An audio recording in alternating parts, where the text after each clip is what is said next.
Let's talk guilty pleasures. I constantly buy new purple lip colors. I have close to 20 shades now, and I have no impulse control about this. If I see one I like, I get it. So, a pleasure I don't feel guilty about: Best Fiends. This 5-star rated mobile puzzle game is a quick mental palate cleanser between recordings. There are thousands of levels and new content. Best Fiends is free to download with over 100 million downloads. Download Best Fiends free today on the Apple App Store or Google Play. That's friends without the R. Best Fiends. I want to tell you all about a new sponsor for something scary: June's Journey from Wooga. June's Journey is a free-to-download hidden object murder mystery game. You play as June Parker, an amateur detective investigating the mysterious death of her sister. Join 30 million fans across the globe and awaken your inner detective with June's Journey. It's free to download on your phone or tablet. Search for hidden objects and collect clues to solve the mystery. You can have endless hours of fun with thousands of intricate scenes and new chapters every week. Download June's Journey free today on the Apple App Store or Google Play.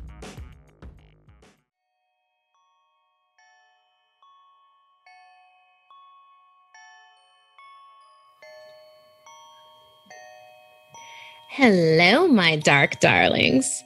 I'm Markia, and this is the Something Scary Podcast Live. So tonight's special live show that we're doing with loopedlive.com is called A Day of Reckoning. And we're dedicating this to Mother Earth. It is also going to be released as a podcast on 4/20. And of course, as we all know, the day that day is known for is Earth Day. So I want to give a warm welcome to our veteran listeners and to those voyaging in the dark with us for the first time. Welcome. So with this very special evening of scary storytelling, we've got a number of different things that we planned for you tonight. Along with our scary stories, I hope that you will share with us your questions that you have. If you know Something Scary Podcast, and at the end of every story, I love to thank the author for submitting and also give you some questions to ponder, because horror is life. Horror is not just something to scare you in the darkest part of the night, in the darkest part of your soul. It's a commentary. It's an active conversation.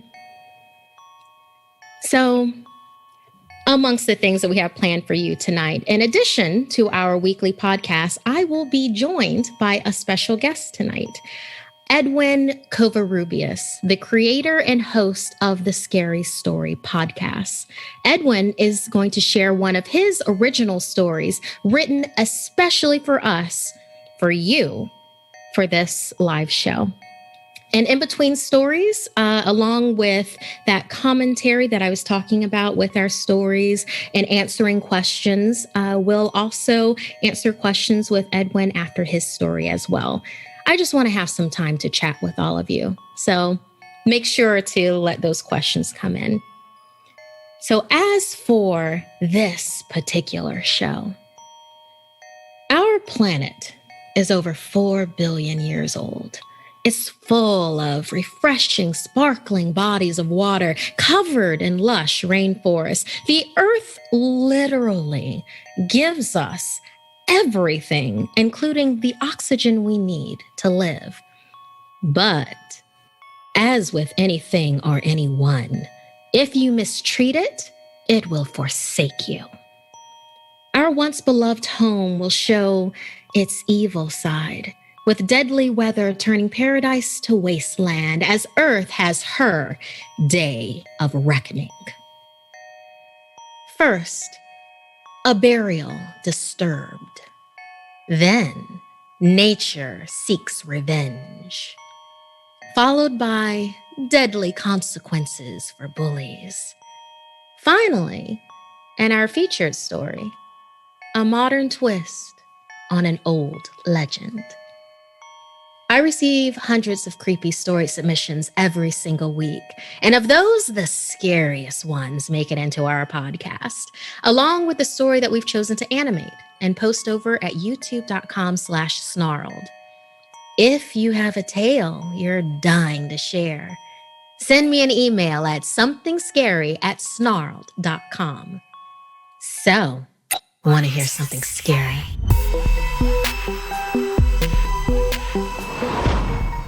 When you have the ability to travel, it is easy to get immersed in the culture you're visiting. But when you get too comfortable, it's easy to forget you are only a guest. You must play by their rules or you will lose. And sometimes the loser pays with their life. Like in this story, inspired by true events, from Andy. Zayden was a videographer for Vision Earth documentaries. He traveled all over the world, capturing footage of everything from untouched forests to little-known cultures on the brink of extinction. The beautiful country of Botswana, deep in the heart of Africa, was his next adventure. A man named Kwame was to be his guide for the trip. Kwame was native to Botswana and an expert on the region. His job was to assist Zayden in everything from the best travel routes to proper safety protocols. Zayden barely paid attention to Kwame because he had done his own research on the region and felt like he was already an expert himself. That night, Kwame told Zayden, be sure he smoothed out any wrinkles in his tent before he slept. Kwame wanted to make sure the man could get rid of any unwanted insects that might be hiding in the folds.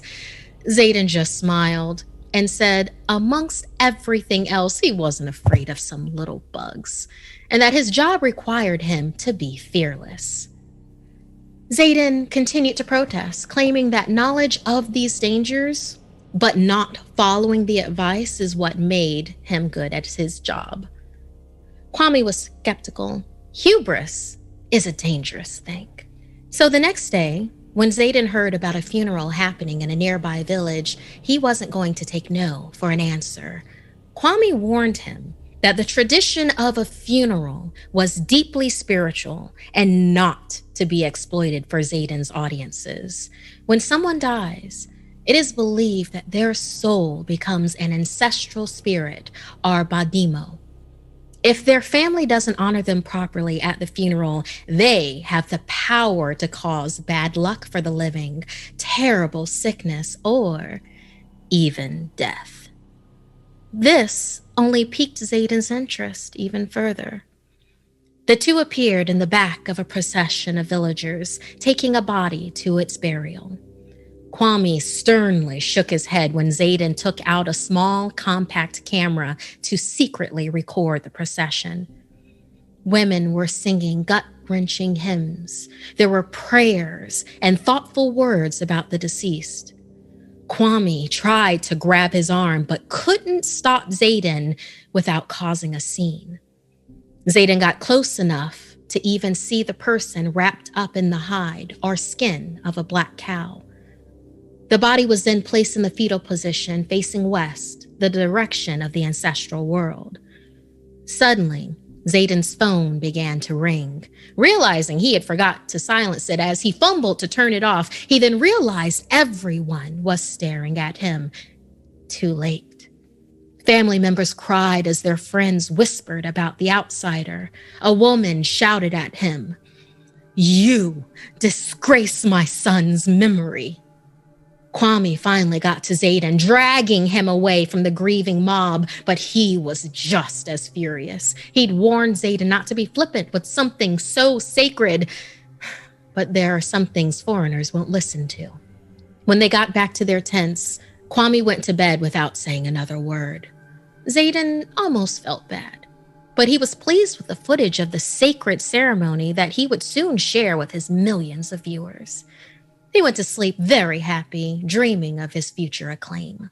Until suddenly, Zayden awakened to a horrible screaming sound. It seemed like there was a blaring fire engine right outside his tent. He burst out of it, terrified, screaming for Kwame.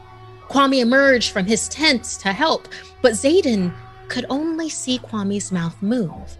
He couldn't hear him over this deafening noise, trying to shout over it as his head continued to pound, the unrelenting noise giving him this horrible headache.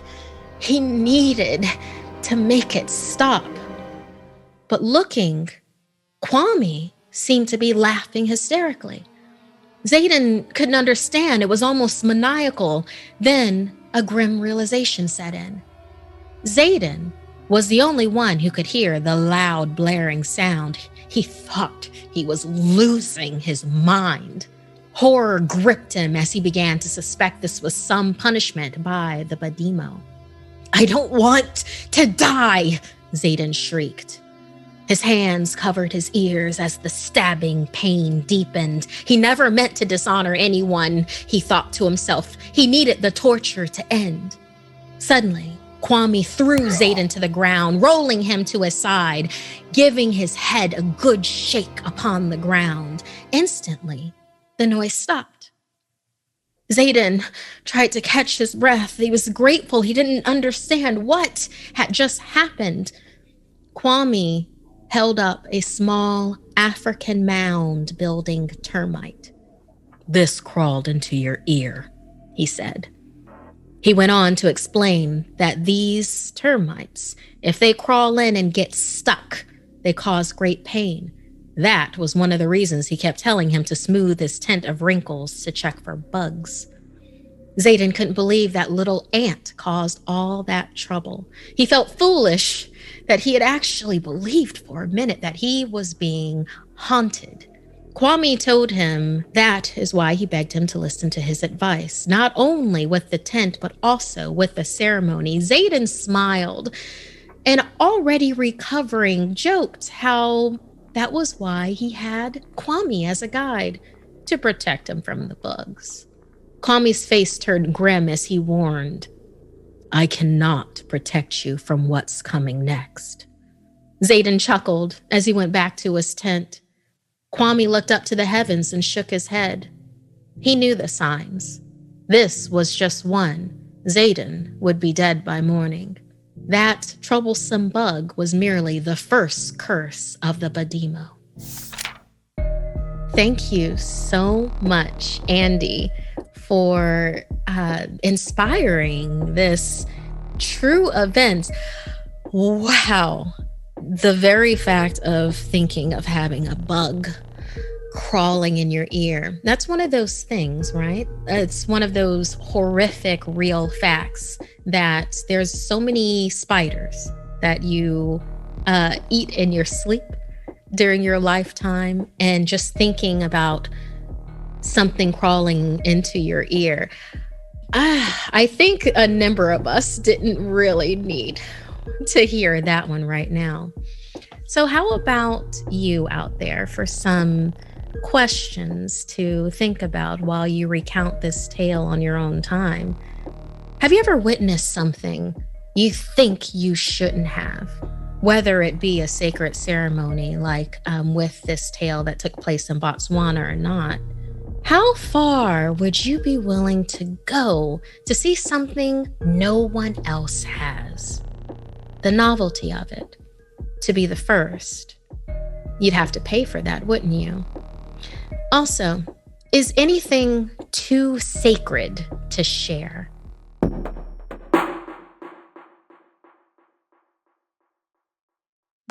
Let's talk guilty pleasures.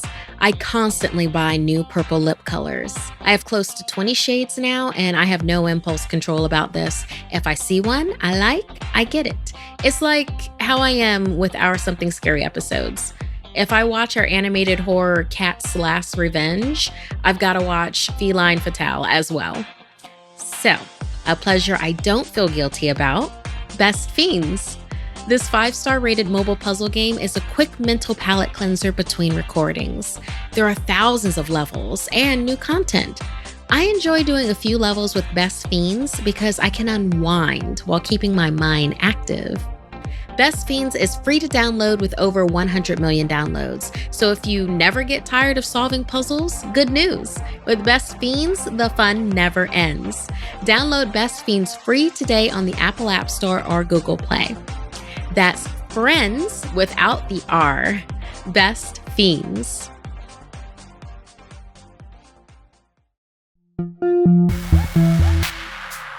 If you've joined us for any of our live streams that we tend to have monthly on Something Scary on YouTube, you can go to youtube.com/snarled.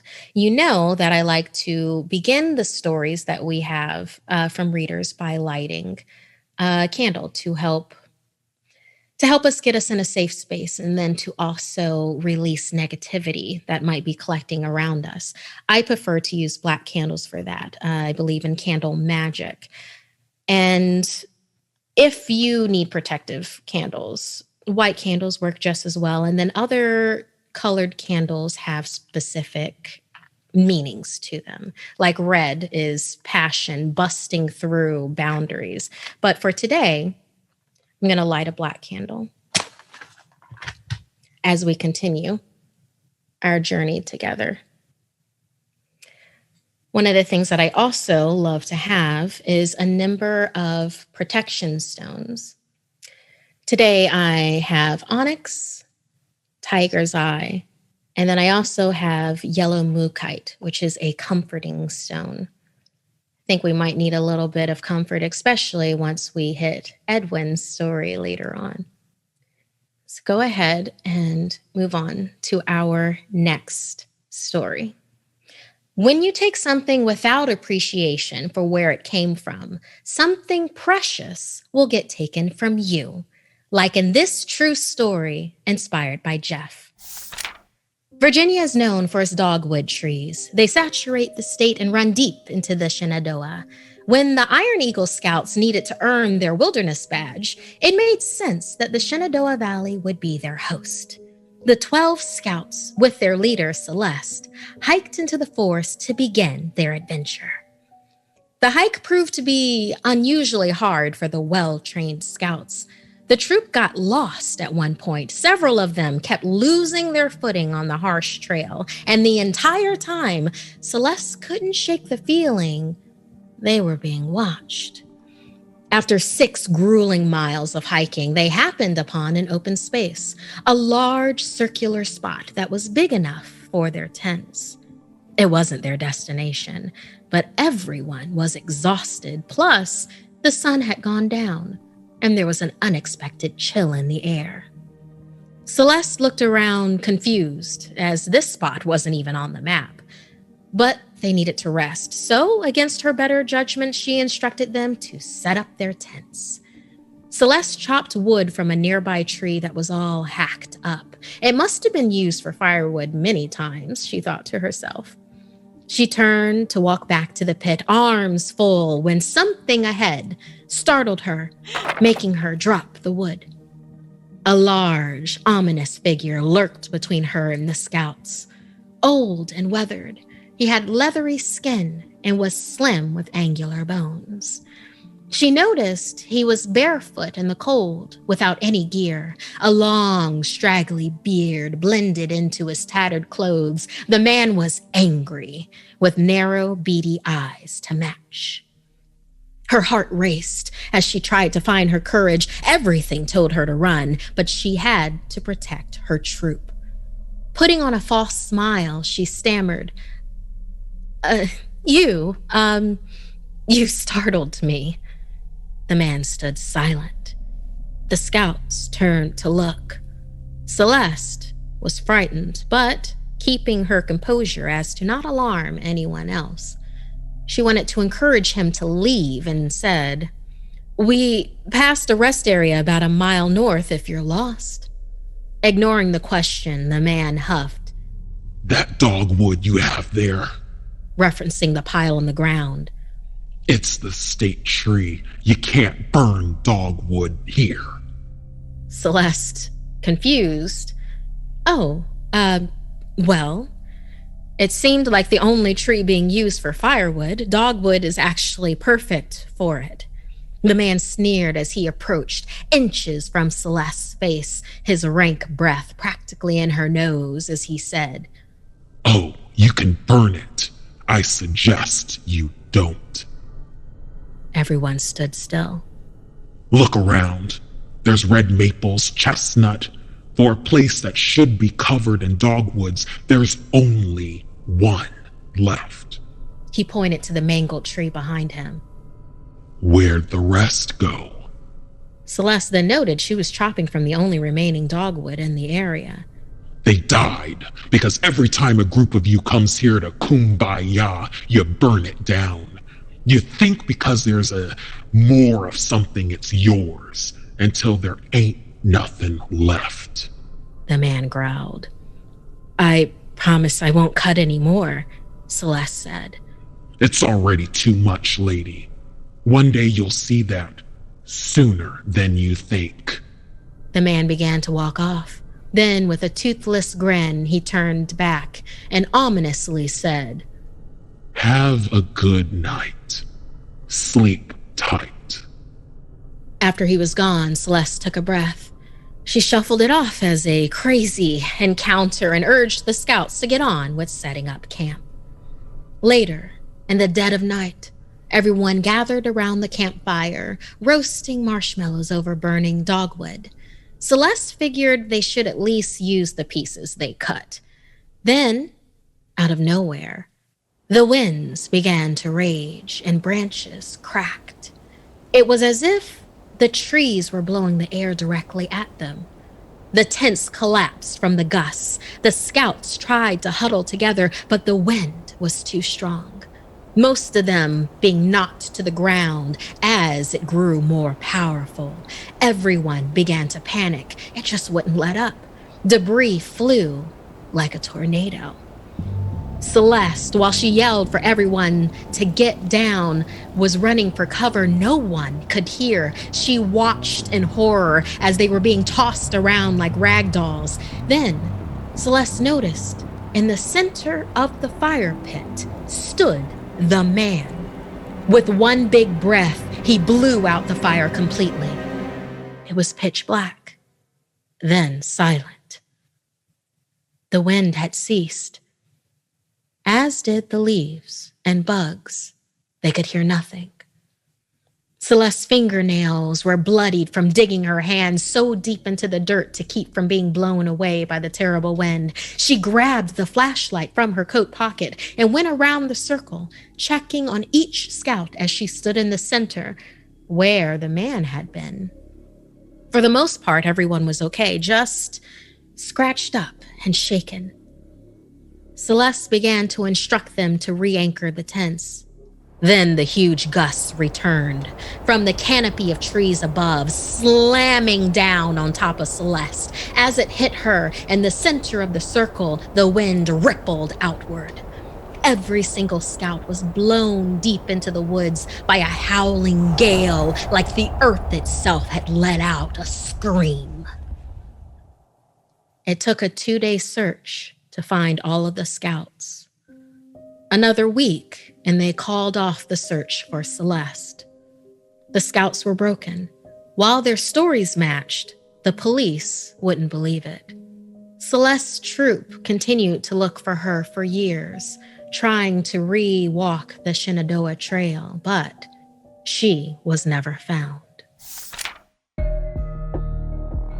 Thank you so much, Jeff, for sending in and inspiring this story. True events, true story. Oh, goodness.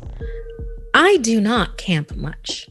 I'm not a huge fan of the outdoors. Of course, 2020 pandemic in general has changed my opinion on a number of things. If I don't have to be inside, I'd prefer not to be. But how about you? Have you ever been camping before?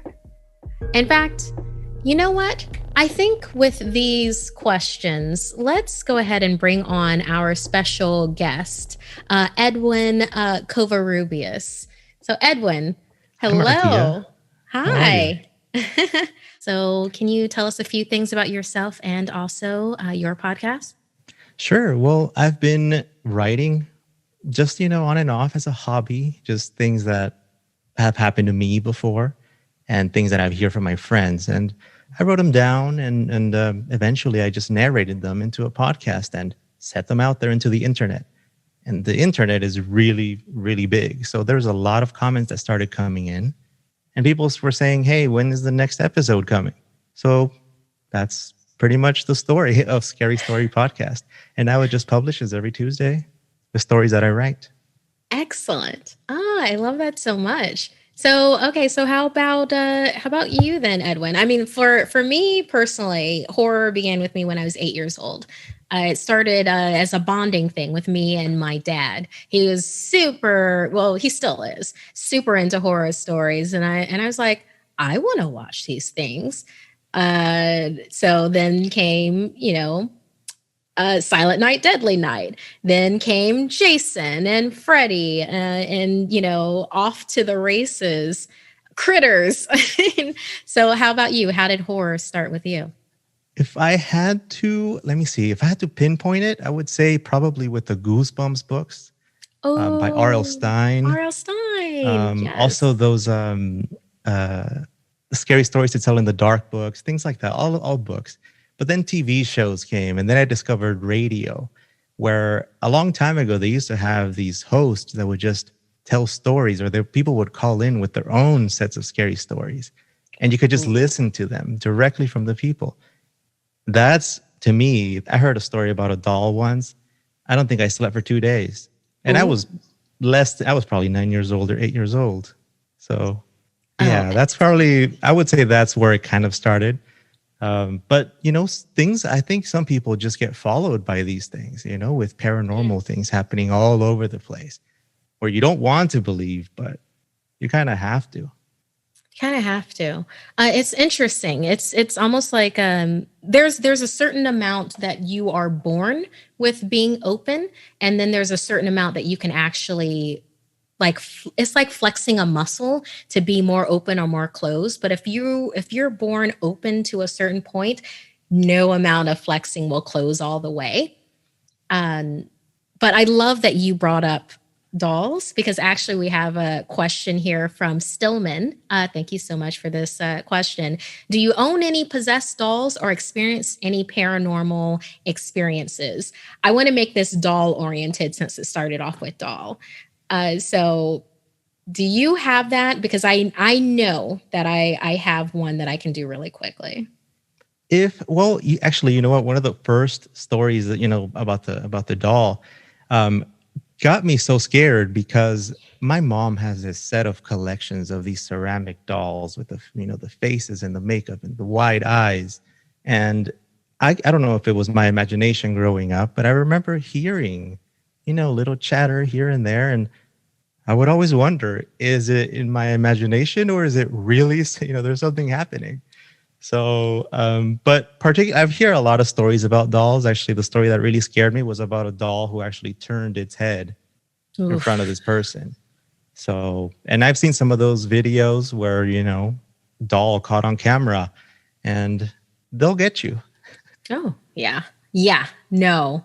There's something about a small human form, whether it is a porcelain doll or you can go into hoodoo with it, with like little straw figures. There's something about giving something our shape that then allows it to be a conduit with spirits. The really quick thing that I was going to say, my aunt, Saranda, and my uncle Calvis, when they were younger, my family is very open when it comes to spiritual energy. When they were younger and their father had passed, before he had gotten them this clown doll, and he actually played with it a lot more than they did. Like, it was one of those things where he's like, it's going to get you. It's going to get you. That kind of a thing where it's like they're scared, but he thinks it's funny type of a deal.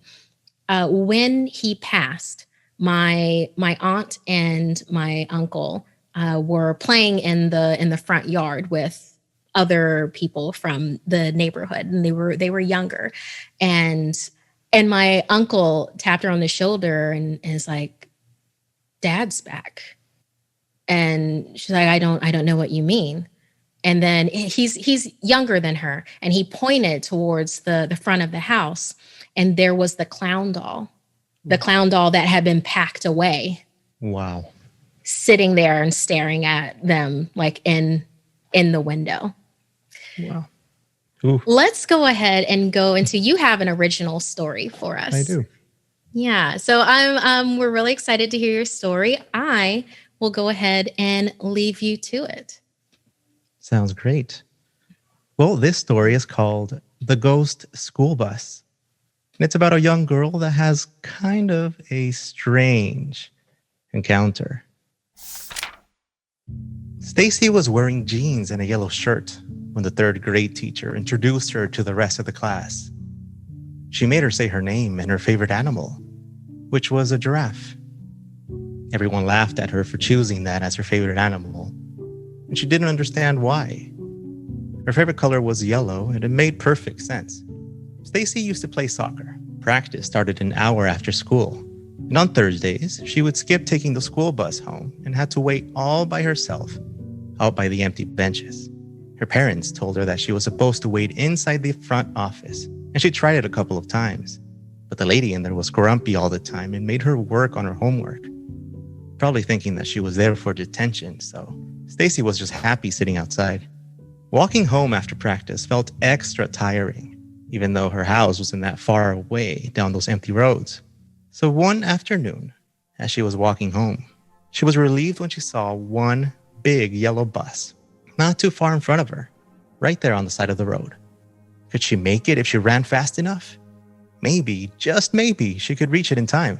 So she ran as fast as she could, waving her arms. Her backpack was moving all over the place, her pencils rattling against her notebooks and other school stuff as she sped through the side of the road, leaving clouds of dust behind her shoes. The driver definitely noticed her, because as she got closer to the bus, she saw the wide open door waiting for her. "Come on in, route number 8, the driver said, catching his breath soon after he said it. She had never seen that old driver before, and also didn't know what that route number 8 thing meant. Stacy didn't know the streets yet. The bus was older than the others and smelled even worse. But still, she was happy to not have to walk all the way home. Except her smile went away when she looked up to the bus seats just as the door was closing behind her. The other people on the bus were not children. In the front seats, she spotted an older woman with bright red hair and a man covering his face with both hands. The second seats were empty, but the third and fourth rows had a man with a beard and a black hat, and a mother with a crying baby in her arms. She was going to walk a little deeper into the bus instead of taking a seat between those rows. So she kept walking past the man with the stained shirt, past the police officer, and past a few other kids. She finally spotted a girl about her age near the end of the bus with an empty seat next to her. "Route number 8, right?" the girl said as she moved over for Stacy to take a seat. "Huh?" Stacy shot back. "You mean like the school bus?" The girl simply chuckled and then said, "I'm also route number 8. "Yep, you got another one," the driver yelled, clearing his throat immediately after saying that. The old man could barely speak, but apparently his hearing was still good. In her confusion with the strange people on the bus, Stacy hadn't noticed that it was not moving yet. She looked over to the girl next to her to ask what was happening, but she interrupted by saying, "There's 2 Highway 14s here also. The other joined us recently," and she pointed over to another girl, a bit older than both of them, who waved from one of the middle seats without turning her head. Stacy was even more confused. "And that's Bingham Street over there," she said, while pointing at a man by the front of the bus. "And I think we have a 3rd Avenue next." "What?" Stacy asked, squinting her eyes. Her seatmate sighed and said, "Oh, you don't know. That's what we call each other." Then she turned her head to look out the window. That's when Stacy noticed an entire patch of hair missing from the back of the girl's head. Crusty blood was stuck to the back of her white shirt. Stacy let out a gasp, nearly falling off her seat before deciding to stand up. "Hi, route number 8, she heard from the skinny boy next to her, with those large, rotting teeth and dark eyes. Stacy's heart started racing as she pondered going toward the front of the bus. Stacy had been told over and over not to stand up when the bus was moving. She didn't have to worry about that this time. They were at the same place. Route number 8, you have to stay, she heard from the mother by the front seats, now cradling a bloody white blanket tightly in her arms. The blanket wiggled as a wrinkled face of a baby squeezed out. Route number 8, it said. Stacy got ready to run for the door as the front passengers stood up. You have to stay, route number 8, they chanted. Stacy put her backpack in front of her, ready to tackle the passengers. She gathered all of her strength by taking a deep breath and closing her eyes. She ran faster and faster toward the front of the bus, ready to escape. Even if she had to push them out of the way, she could see the man who covered his face with both hands at the front of the bus. But as he let go of his face, his head rolled off his shoulders and hit the floor with a loud thud. Stacy couldn't believe what she saw. She ignored the salty drops of sweat dripping into her eyes as she ran at full speed toward the strangers.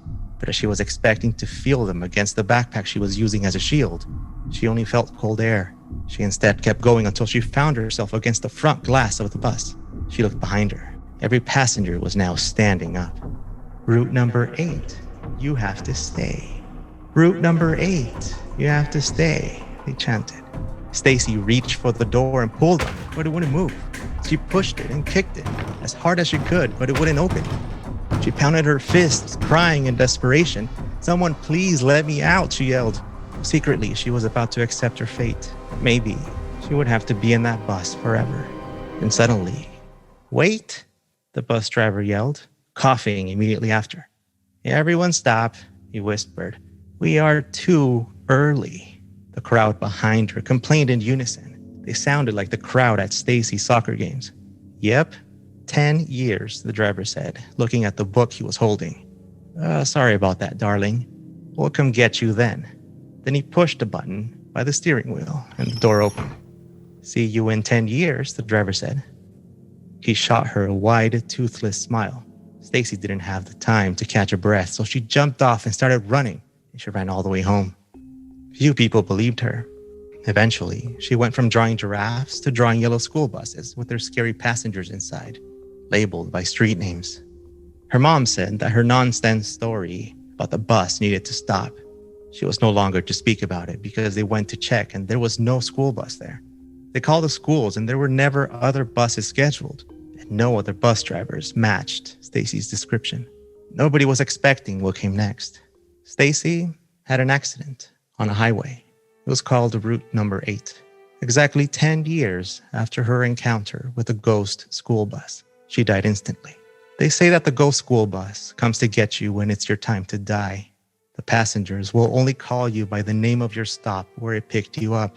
It becomes your name forever, the stop where you died. Don't worry, it makes mistakes, especially with that old driver at the wheel. If you're lucky, maybe it will get there early. Maybe you too will get 10 more years to live. Thank you. And that story is actually inspired by a lot of these ghost buses that people talk about, and they become legends. You know, the kids that died at the railroad crossing, or a bus that was spotted down a dark road. I'm sure there are other vehicles or airplanes that you might consider ghosts. It's not just people or animals.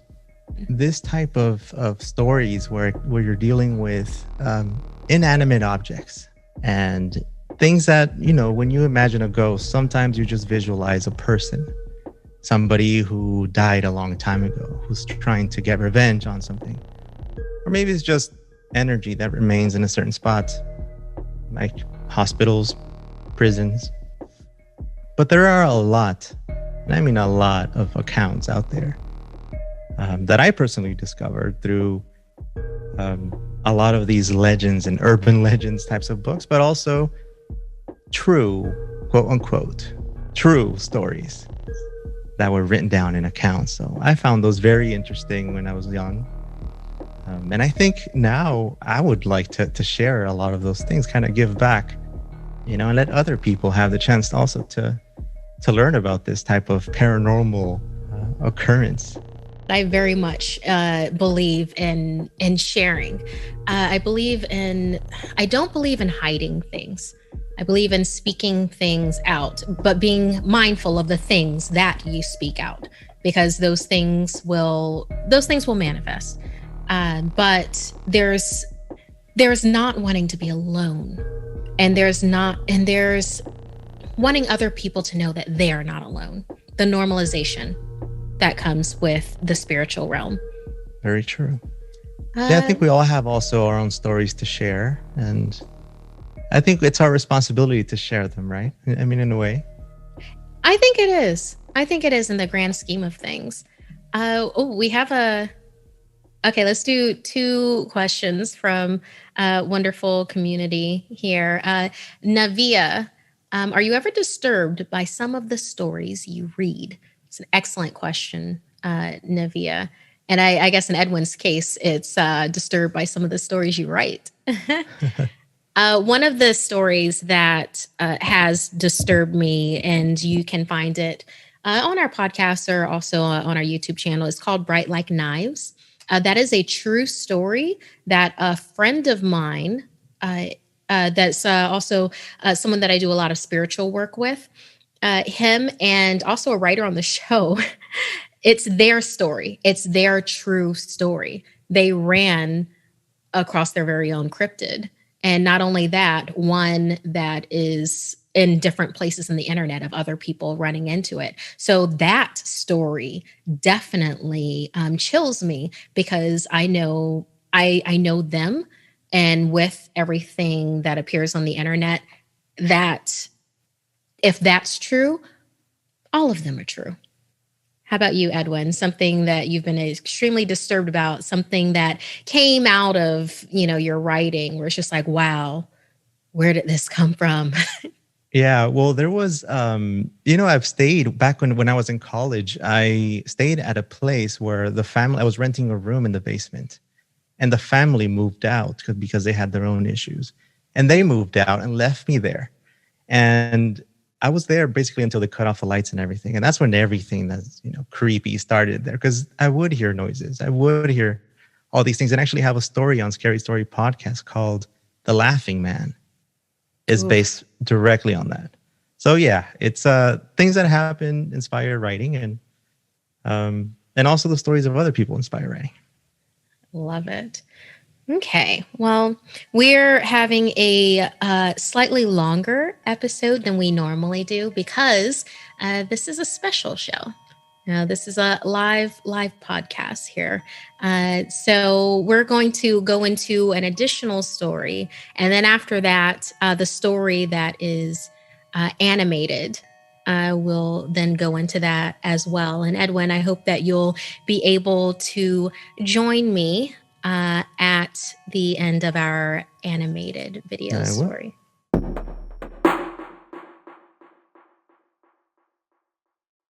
For all my murder and mystery fans out there, I want to tell you all about a new sponsor for Something Scary, June's Journey from Wooga. June's Journey is a free-to-download hidden object murder mystery game. You play as June Parker, an amateur detective investigating the mysterious death of her sister. I'm a big fan of multiple genre games, and this 1920s murder mystery game is right up my alley. I've played up to Chapter 2, and along with searching for clues to solve the mystery and finding hidden objects, there's also land and building management. I really enjoy redoing past levels to get more points, and also for the challenge to myself to complete the levels even faster. Join 30 million fans across the globe and awaken your inner detective with June's Journey. It's free to download on your phone or tablet. Search for hidden objects and collect clues to solve the mystery. You can have endless hours of fun with thousands of intricate scenes and new chapters every week. Download June's Journey free today on the Apple App Store or Google Play.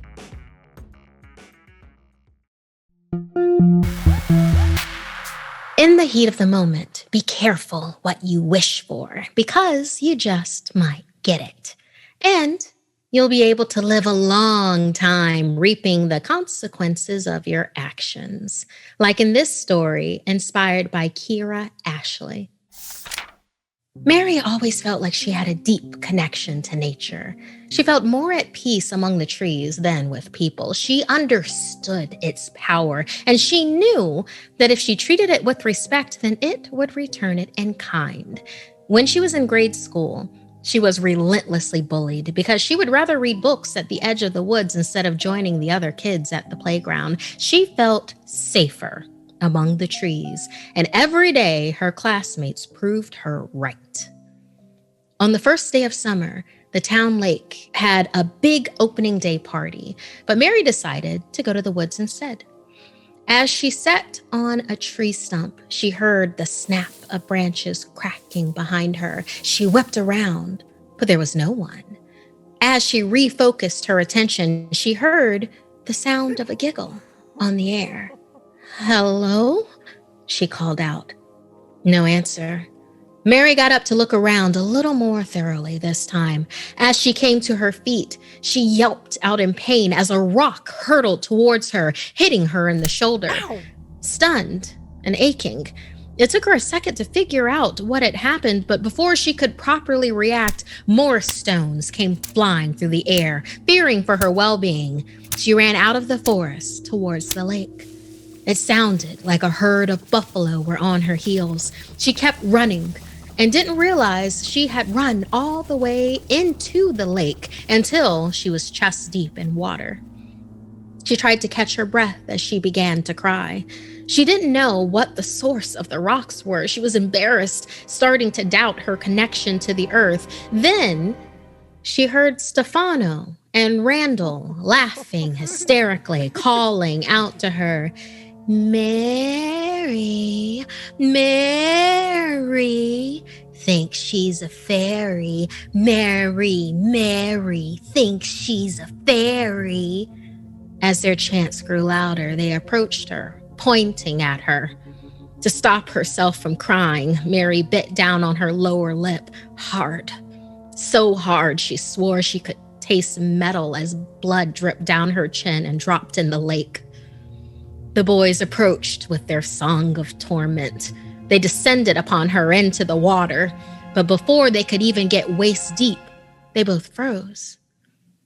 Each boy tried to move, but despite their attempt to walk, neither one of them advanced. They realized they could go no further and tried to back out of the water, but to no avail. Fear struck their eyes as they realized they were stopped dead in their tracks on all sides. Their sing-songy voices turned to cries for help as two arcs of water leapt up from the lake and funneled themselves into the open mouths of the boys. They looked like living water fountains, only the water was in reverse. Mary realized this is what she had asked for, the earth's protection. The sudden confirmation that she could communicate with nature both horrified and excited her. She watched as the lake was rapidly drowning her tormentors. She reveled in her revenge, but then realized their blood would be on her hands. Mary knew she had to act fast. She closed her eyes, bit down hard on her lip once again until blood filled her mouth. She submerged herself, allowing the blood to mix with the waters of the lake, respectfully asking the lake to release the boys. While she resurfaced, they were still drowning. She begged the lake. She begged the earth to release them. Nothing happened. Tears streamed down her eyes and splashed into the water as she screamed one final plea. Suddenly, the boys were released, and she realized that while she could indeed communicate with nature, she still had to learn its language. On shore, Stefano and Randall choked up lake water. As Mary approached, they cowered in fear. She gave a wicked smile and whispered, "Run." As they ran for their lives, she realized that their taunting had some truth to it. Mary, Mary is a fairy. Thank you so much, Kira Ashley, for sharing this story to inspire this tale with us. Oh, I do love stories about the Fae. There are so many. Do you know that's one of the spirits that I have not worked with yet, just because of the trickster aspect to them? I already have a little brother. I don't need a little Fae spirit turning my world upside down. So keep in mind that you can still ask us questions. We'll do more questions at the end of our stories. But here's some things to think about with the last story that just happened. So Mary had a power of communication and connection, and it just happened to be with Fae spirits, what she thought was nature itself. Would you exact revenge if you had that power of communication? If so, and I know we probably know some people that have it coming, how would you be able to live with those consequences?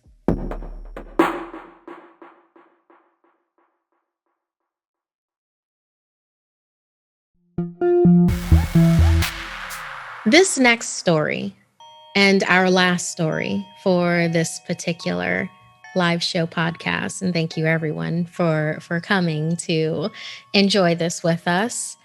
This one we will be animating, and you will be able to view this on our YouTube channel, youtube.com/snarled.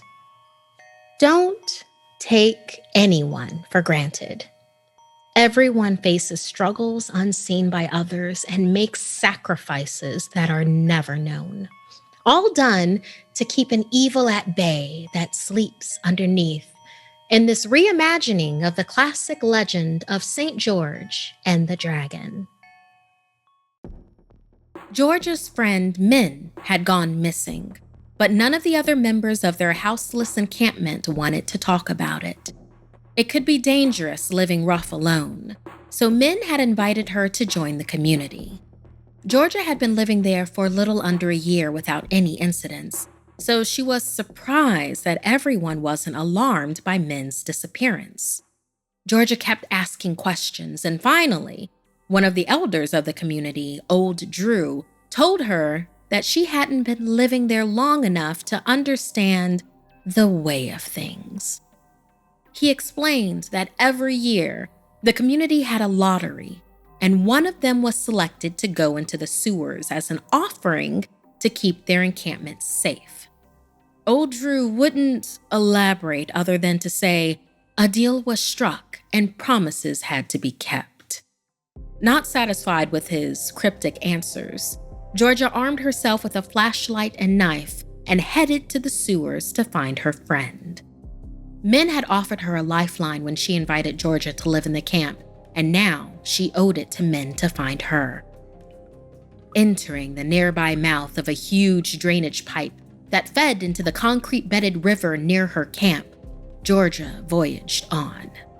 It was a dangerous journey, as wastewater could rush through without warning, but she would soon learn that was the least of her worries.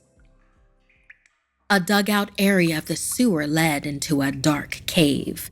This wasn't done by workers. Something much bigger had to have done this. Every instinct she had told her not to go on, but then she spied the colorful bandana that Min always wore near the mouth of the cave. Min was in there. As Georgia descended into the terrifying darkness, she started to come across litter. Cigarette butts, used paper towels, broken bottles, jagged open cans, and even old televisions, beat up couches, and so on. The hoard continued to grow the deeper she journeyed inside. She was nearly waist deep in the sickening piles of junk and slimy garbage when finally she found Min sitting atop one of the heaps. Min looked at her friend and started crying. "You shouldn't have come, Georgia. This is my responsibility." Min shook as Georgia begged her friend to stand up. "We have to go," she demanded. Min refused as Georgia steeled herself to drag her friend out if she had to. Reaching out towards Min, Georgia froze as the heaps of junk and litter around them began to move. A creature rose from the piles of refuse. It was huge, bigger than any animal Georgia had ever seen. Patches of plastic, metal, and paper were fused to its body, making it nearly impossible to tell where the creature ended and its hoard of trash began. It hissed. To stop me from hunting the unwanted, and in exchange for allowing your community to exist above my lair, I take one of you each year. The creature shambled closer, grinning with pointed teeth. Licking its chops, the beast lowered its snout, sniffing them as it declared, This year, I will have 2 offerings. "Like hell you will!" Georgia screamed as she ran up and slammed her knife into the creature's snout. The creature reeled back and howled in pain as Georgia grabbed Min's hand, scrambling out of the lair towards the sewer. The growls of the beast rang out behind them as it scraped its way through the tunnel, ripping everything apart in its wake. The sounds grew louder and closer with each passing moment. Finally, they found their way back into the drainage pipe of the sewer, sunlight in the distance. A loud crash sounded behind them as the creature burst into the sewer, bringing decades of Beatrice with it. Every move the dragon made shredded the environment around it. It was nearly upon them when a loud rushing sound filled the air. Suddenly, a wall of water stormed through the tunnel, tossing all of them out into the nearby river. As they tumbled through the grimy tsunami, the creature tried to bite at them with its massive maw, but the rushing current kept them just out of its reach. At last, Georgia found a crack in the concrete riverbed and managed to hold it and Min tight as the water pushed the creature further and further away from them. The dragon howled for revenge, promising to bring devastation to everyone in their community. Georgia had saved her friend, but she knew her battle with the draconic creature had only just begun. And Edwin, if you would like to rejoin. And thank you so much, Dennis, for providing this story for us. This is written by one of our writers, Dennis Culver. What is the story that you get that scares you the most? What is the story that you get scared the most? So I'm guessing with this, like kind of like a genre type, I would think with this. Well, that's the way that I'm reading it. The stories that I get that discomfort me the most are usually the ones that have to do with generational gifts. Someone that is born with seeing or someone that is born with hearing.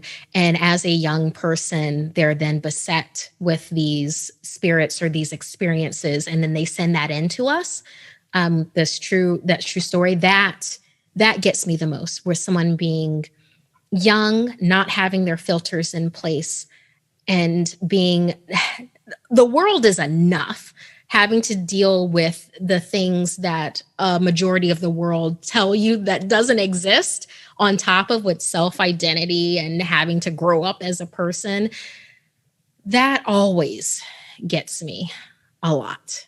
So yeah, those stories like punch me in the gut. For me, I would have to say those urban legends and creepypastas from the internet. They just get me. And when somebody sends in a story, for example, or just an idea for a story, and they mention anything having to do with, I don't know, something that they saw, a ghost, something moving, those subtle things, I like those a lot. And they actually really scare me still to this day. Even though I'm, older now, they still scare me. Yeah, the smiling man is one of my favorites. And it's also the one that my friend ran into with Bright Like Knives, the Smiling Man. I legitimately feel that it is only a matter of time until I run into that in real life, and I'm not looking forward to it. What about like Bigfoot and UFOs? Anything about that? I believe in UFOs. Huh. I do. That's entirely too much of a waste of space for us not to, That's what I say. Yeah. It's like what Jodie Foster with Contact, like that is a waste of space if we're the only things that are here. It's like, that's it. Yeah. I think some of our pride comes out of that. We think that we'd be a special case, that they would definitely visit us. So there is that. It's not, there's a spectrum of interaction in there. It's not they want us to be a part of their intergalactic society or they eat us. There's other things. There's other things in there. Yeah. Okay. One last question. This one's from Jennifer. Edwin. And yeah, it's like, how do you feel after writing a story? Some people have said heaviness. I would say it's definitely, at least for the type of stories that I publish now, I have to get into this. It's going to sound really depressing, but it's like this sad state, where I have to, close out everything. Once I finally let it, like, write it out, I feel relief a little bit. And also, I know it sounds really strange, but you can get a little attached to your characters, especially if one of them dies, or, somebody's going to hear it and they're going to be like, oh no, like, why? You might get some comments about it. But I think like it's those stories that do they do better. They get more exposure. They really stick with you. But I do feel a little relief when I finally write it out, have it ready, and just kind of think back, and I'm saying, hey, there you go off into the world. Someone's going to listen to you, and that's it. And then you move on to a different one. Right. Connect and then have to disengage. Yeah. I story edit all of the stories that come through with our podcast, and then also our video stories. We have two writers, Sarah Lukasiewicz and Dennis Culver, who are amazing, and thank goodness for them to be part of the writers team to have that. And of course, we have like amazing editor and audio people, and I everyone stick around for the end where you can have like credits to these wonderful people. Always stay to the end of the credits. If Marvel and DC have taught you anything, always stay to the end of the credits. So for me, with all of these stories that come through, it's cathartic. It comes back to the normalization of things where it's just like, having all these stories come in, it's like you're not the only person out there that's experiencing all of these things. All of these people are too. So that feels good, and it feels cathartic being able to help adapt these experiences into this podcast every week. So yeah. So okay, everyone. This has been a treat. Please join us every week on our podcasts. You can join me on YouTube. You go to youtube.com/snarled, and you'll be able to see our animated videos there. Obviously, with something scary, you can find that on Spotify, iTunes, wherever you find your podcasts. Follow Scary Story Podcasts at Scary Story Pod, or follow Edwin personally, Edwin Covarrubias at Edwin COV. You can follow me personally at Markia McCarty anywhere in social media. That's MarkeiaMcCarty. Edwin and I are going to head off to our meet and greets now. But if this is where our journey together ends, then until next time, my dark darlings, sweet dreams.